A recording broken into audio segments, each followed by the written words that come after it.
Who is Henrietta Lacks? Henrietta Lacks was a woman who had sadly passed away at the age of 31 in 1951.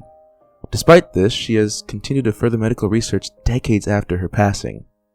Let me give you some backstory. Henrietta Lacks was born on August 1st, 1920, in Roanoke, Virginia, and would later spend her life in Baltimore with her husband and 5 children.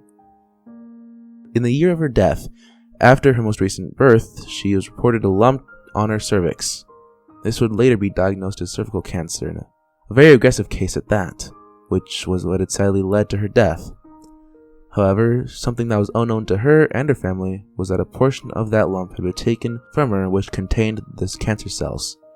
Despite what had been common knowledge that cells cannot grow without a body, these particular cells continued to grow at an aggressive rate and showed no sign of stopping.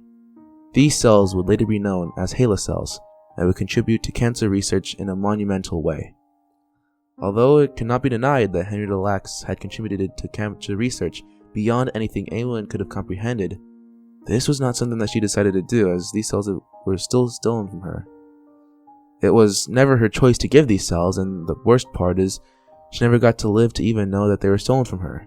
It wasn't until 1973 when the family had learned about the existence of these cells, and they were absolutely furious about their lack of knowledge. What is even more infuriating is that even after Henrietta's death, her husband was tricked into giving the hospital her body to get even more samples from it.